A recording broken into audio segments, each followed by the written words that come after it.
What happens when one of Britain's most treasured actresses steps onto a talk show stage expecting warmth, respect, and celebration, only to be confronted with hostility disguised as humor? In a span of just 34 seconds, a single remark would ignite a clash so shocking, so uncomfortable, that it would leave viewers around the world frozen in disbelief. By the end of the exchange, Dame Judi Dench, an icon of stage and screen, would be escorted off the set, and the illusion of light-hearted late-night entertainment would shatter completely. The studio lights glowed brightly that evening, casting a warm sheen over the familiar red furniture and eager audience. There was a buzz in the air, the kind reserved for true legends. People hadn't come merely to watch a show, they had come to witness greatness. Dame Judi Dench had spent decades defining excellence in acting. She had portrayed queens and spies, lovers and villains, delivering performances that lingered long after the credits rolled. She had shaped generations of storytelling, earning admiration not only for her talent but for her dignity. When she walked onto the stage dressed in an elegant dark suit, her signature cropped hair perfectly styled, the crowd erupted into applause. She waved graciously, smiling with the ease of someone who had spent a lifetime in the public eye. This was meant to be a celebration, a chance to reflect on a remarkable career, discuss new projects, and perhaps share a few light-hearted stories from behind the scenes. Just another memorable evening on the Graham Norton show. Yet something felt off. Graham Norton rose from his chair to greet her, the cameras capturing every movement as they shook hands. The audience applauded again. On the surface, everything appeared normal. Judi took her seat, crossing her legs, folding her hands neatly in her lap.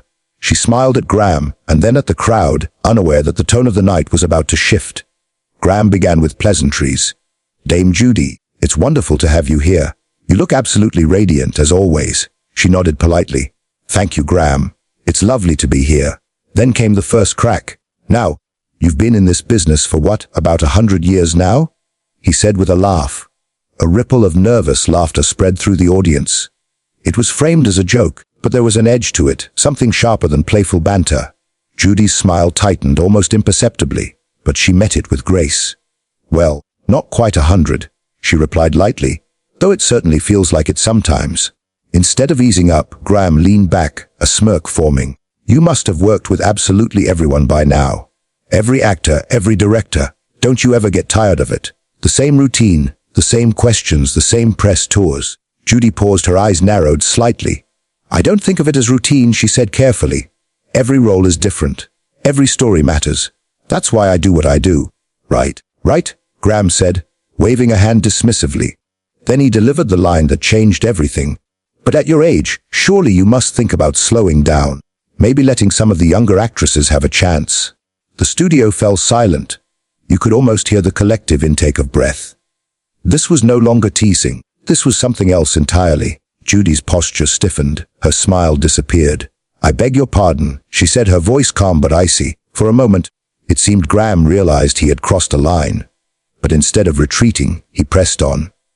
"I'm just saying there's a whole new generation of talent out there. Maybe it's time for the older generation to step aside," gracefully. Her eyes flashed. "Step aside," she repeated. "I have spent my entire life perfecting my craft. I have earned every role I've played. Age has nothing to do with my ability or my passion." Of course," Graham replied, his tone now unmistakably condescending. "But you have to admit, the industry is a young person's game now. People want fresh faces, new energy, not the same old." He didn't finish the sentence. He didn't have to. The implication hung in the air like poison. The audience sat in stunned silence as the cameras continued rolling. Judi leaned forward, her voice trembling with controlled anger. "The same old what, Graham?" she demanded. "Go on. Finish your thought." Graham shifted uncomfortably. "I didn't mean anything by it. I was just—" "You were just what?" She cut in sharply. "Just trying to insult me on national television." In that moment, the playful veneer of late-night television collapsed. What remained was a raw confrontation, one that would be remembered not for laughter, but for the unmistakable sound of respect being tested and firmly reclaimed. "Just trying to diminish everything I've accomplished," Judi said, her voice steady but razor-sharp. "I came here tonight to talk about my work, to connect with people who value art, storytelling, and dedication. I did not come here to be spoken down to by someone who believes age determines worth." A low murmur rippled through the audience. A few people began clapping, hesitant at first, then louder, emboldened. Graham's face flushed a deep red. This was not the reaction he had expected. The playful authority he usually commanded over the room was slipping through his fingers. "Dame Judi, I think you're overreacting," he said quickly, attempting to reclaim control. "It was just a bit of fun. Light banter. You know how this show works?" "Light banter," Judi repeated, disbelief coloring her tone. "You suggested I should retire because I'm old. You implied that I'm no longer relevant. That isn't banter, Graham. That's disrespect." Graham let out a nervous laugh and glanced toward the audience, hoping for rescue. None came. The room had turned against him. "Well, I mean," he said, shrugging, "you are getting on a bit, aren't you? It's just facts." That was the moment everything shattered. Judi rose from her chair, her entire body radiating fury. The movement alone sent a shock through the studio. "How dare you?" she said, her voice trembling with controlled rage. "How absolutely dare you? I have forgotten more about acting than you will ever know about hosting a talk show. I have won awards. I have moved audiences. I have given my life to this profession." She gestured toward him, her hand slicing the air. "And you sit there in your comfortable chair, making millions by asking celebrities trivial questions, and you think you have the right to decide when my time is up." The audience erupted. Some cheered. Others gasped. A few stood, craning for a better view as history unfolded in real time. Graham looked stunned, his mouth opening and closing, words failing him. I didn't mean," he began. "You meant exactly what you said." Judi cut in. "And I will not sit here and be insulted. Not by you. Not by anyone." The charm vanished from Graham's face. The genial host persona cracked, revealing something colder beneath. "Oh, come off it, Judi," he snapped. "You're being dramatic. This is exactly why nobody wants to work with divers anymore. You can't take a joke. You can't handle criticism." "Criticism?" Judi's voice dropped, icy and precise. "You call that criticism? That wasn't professional commentary, Graham. That was a personal attack disguised as humor. And you know the difference." Graham stood now as well, anger and humiliation burning across his face. "You know what?" he shot back. "Maybe I was right. Maybe you are past your prime. Because the Judi Dench I used to admire wouldn't throw a tantrum over a few harmless comments." The audience gasped again. This was no longer uncomfortable television. It was a public unraveling. Somewhere in the control room, producers were surely panicking, but the cameras kept rolling. Judi leaned forward, her voice dropping to a dangerous whisper. "Past my prime. I was nominated for an Oscar last year. What have you done lately besides insult your guests?" "I've done plenty," Graham snapped. "I've built a career. I've made people laugh. I've created something special here, and I won't have some washed-up actress tell me how to do my job." Washed up. The words landed like an explosion. The air seemed to leave the room. Judi's face drained of color, then flushed with fury. "Get me off this stage. Now." A producer rushed in from the sidelines, trying desperately to de-escalate, to salvage what little remained of the interview. But Judi was finished. She turned to the audience, her voice steady despite the storm behind her eyes. "I apologize to all of you for this spectacle," she said. "You came here expecting entertainment. Instead, you witnessed something deeply unpleasant. But I will not stand here and be disrespected. I have given too much, worked too hard, and earned too much respect to allow anyone to treat me this way." She turned back to Graham, her gaze blazing. "You should be ashamed of yourself. You had the privilege of interviewing one of the greatest actresses of our generation, and you chose cruelty instead. I hope it was worth it." Graham's face had turned purple. "You're blowing this completely out of proportion," he snapped. "You're making yourself look ridiculous. The only person who looks ridiculous here," Judi replied coldly, "is a man so insecure in his own relevance that he has to tear others down to feel important." And with that, she walked off the stage, leaving behind stunned silence, a shattered illusion, and a moment television would never forget. Another producer hurried onto the stage, leaning in to whisper urgently into Judi's ear. She listened, then gave a short, decisive nod. "Yes," she said quietly. "I'm leaving. I won't spend another second in a toxic environment." Graham threw his hands into the air, exasperation spilling over. "Fine. Leave, walk out," he scoffed. "Show everyone what a professional you really are." Judi turned to face him one final time, her composure unbroken. "I've been a professional for over 50 years, she said calmly. "I've worked through illness, through personal tragedy, through every challenge this industry could throw at me. And I've done it all with dignity and grace. Qualities you clearly know nothing about." She began walking toward the exit. The audience rose to their feet, applause swelling across the studio. But Graham could not let the moment belong to her. "You know what, Judi?" he called after her. "Maybe if you weren't so sensitive, you'd still be getting good roles. Maybe the problem isn't your age, maybe it's your attitude." Judi stopped mid-step. Slowly she turned around. The look on her face could have frozen fire. She walked back toward Graham, measured and deliberate, stopping just a few feet away. For a brief second, the tension was so thick it felt electric. "My attitude?" she asked quietly. "You want to talk about attitude?" Her voice remained low, but every word landed with lethal precision. "You invited me here under false pretenses. You smiled, shook my hand, and then attacked me from the moment I sat down. You questioned my relevance, my talent, and my right to continue working. You called me old. You called me washed up. You called me sensitive." She met his eyes unflinchingly. "And now you're blaming me for my attitude." Graham crossed his arms defensively. "I'm just saying if you can't handle a little ribbing, maybe television isn't for you anymore." "A little ribbing," Judi repeated, disdain dripping from every syllable. "Is that what you call it?" She gestured toward the audience. "I've been interviewed by the best in this business. Journalists who ask difficult questions, who challenge me, who push me to reflect more deeply on my work. That's good television. That's good interviewing?" She leaned in slightly. "What you did tonight was none of that. It was mean-spirited nonsense from a man who thinks rudeness is the same thing as wit." The studio was utterly silent now. No murmurs, no applause. Every eye was fixed on the stage. This was no longer a talk show gone wrong, it was a masterclass in self-respect. Graham scoffed, adopting a mocking tone. "Well, thank you for the critique, Dame Judi. I'm sure decades of sitting in chairs being interviewed makes you an expert on hosting. It makes me an expert at recognizing when someone is out of their depth." She shot back.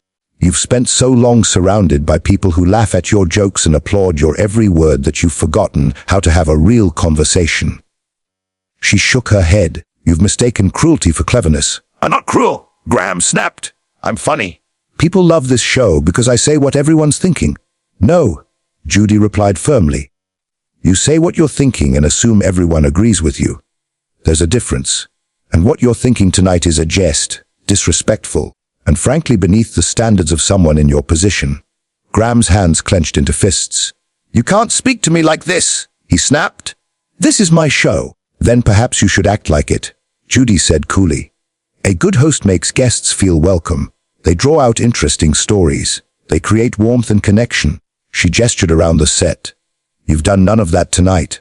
Instead, you created a hostile environment, and then acted shocked when your guest refused to tolerate it." A security guard appeared at the edge of the stage, clearly sent by frantic producers. Judi noticed him and nodded. "Yes," she said softly. "I'm ready to go." But Graham still wasn't finished. "You know what your problem is, Judi," he sneered. "You take yourself too seriously. It's just a talk show. It's not Shakespeare." Judi let out a bitter laugh. "You're right, Graham. It isn't Shakespeare." She gestured around the stage. "Shakespeare requires talent, nuance, and intelligence." She paused. "This is just sad." Graham's face twisted with rage. "Get her out of here," he barked. "Security, escort Dame Judi off my stage. She's clearly not capable of handling a simple interview." As she was escorted away, the audience erupted, not in laughter, but in applause. And as the cameras kept rolling, one truth was unmistakably clear: dignity had just walked off the stage, and whatever remained behind would never look the same again. The security guard approached hesitantly, clearly uncomfortable being placed in the middle of something that had already gone far beyond his pay grade. Judi lifted a hand, stopping him before he could say a word. "That won't be necessary," she said calmly. "I can walk myself out." Then she turned her gaze back to Graham, her expression measured but cutting. "Though I do find it interesting that you're having me removed when I'm the one who attempted to leave peacefully, multiple times. You're disrupting my show." Graham snapped. "I'm disrupting your show?" Judi's eyebrows rose in genuine disbelief. "You disrupted this interview the moment you chose to attack instead of engage. You turned what should have been a pleasant conversation into a battlefield, and now you're playing the victim." The security guard remained frozen between them, uncertain. The audience was still on its feet. Many ignored the note recording signs, holding their phones aloft, knowing instinctively that this moment would live far beyond the studio walls. Judi inhaled slowly, steadying herself. When she spoke again, her voice softened, not with weakness, but with disappointment. "You know, Graham, I've watched your show," she said. "I've seen you interview people with warmth, with curiosity, even kindness. I know you're capable of better than this. That's what makes tonight so baffling." She shook her head slightly. "You chose this, you chose to belittle and demean. And for what? A few cheap laughs, a viral clip, ratings." Graham said nothing. His jaw tightened, his eyes fixed on the floor. "I hope it was worth it," Judi continued, "because you've shown everyone watching exactly who you are when the cameras are rolling. Not the charming host, not the fun-loving entertainer, but someone who uses their platform to punch down, to make others feel small so you can feel big." She turned to the audience one last time. "Thank you for your support tonight. I'm sorry you had to witness this, but sometimes standing up for yourself matters more than being polite." The studio erupted. Applause thundered through the room, cheers, whistles, even tears. Judi offered a small, graceful bow. Despite everything, her dignity remained unshaken. As she walked toward the exit, Graham called after her, his voice sharp with desperation. "You'll never work with this network again." Judi paused, but she didn't turn around. "I've worked with every major network in the world, Graham," she said evenly. "I think I'll survive without this one." And with that, she exited the stage, head held high, leaving Graham alone beneath the lights. The cameras captured his unraveling, the flushed face, the trembling hands, the dawning realization that he had made a catastrophic, career-altering mistake. The security guard followed her offstage, more as a formality than a necessity. In the wings, producers immediately surrounded Judi, voices overlapping with apologies and regret. They begged her to reconsider, to return, to give Graham another chance. She listened, then shook her head. "I came here in good faith," she said quietly, "to promote my work, to have a respectful conversation. What happened out there was unacceptable. I will not be returning to that stage, tonight or any other night." Back on stage, Graham attempted damage control. He faced the audience with a brittle smile. "Well," he said, forcing a laugh, "that was unexpected. Dame Judi certainly has a flair for the dramatic, doesn't she?" The response was immediate and unforgiving. "You were out of line?" someone shouted from the back. Others nodded. A few booed. The energy in the room had shifted completely. Graham was no longer the beloved host. He was the antagonist. "Come on," he tried again. "It was just a bit of fun that got out of hand. You know how these things go." No one laughed. The silence was deafening. In a quiet corridor beyond the studio, Judi gathered her belongings from the dressing room. Her hands were steady now. The adrenaline had faded, replaced by something calmer: vindication. She had stood her ground. She had refused to be diminished. A production assistant knocked softly. "Dame Judi, the producers want to know if there's anything they can do to make this right." Judi looked up, her expression unreadable. "They can make sure this never happens to another guest," she said. "They can have a serious conversation with Graham about respect and professionalism, and they can issue a public apology, though I won't be holding my breath for that last one." The assistant nodded and hurried away. Judi took one last look in the mirror, straightened her jacket, and walked out, unchanged, unbroken, and utterly certain she had done the right thing.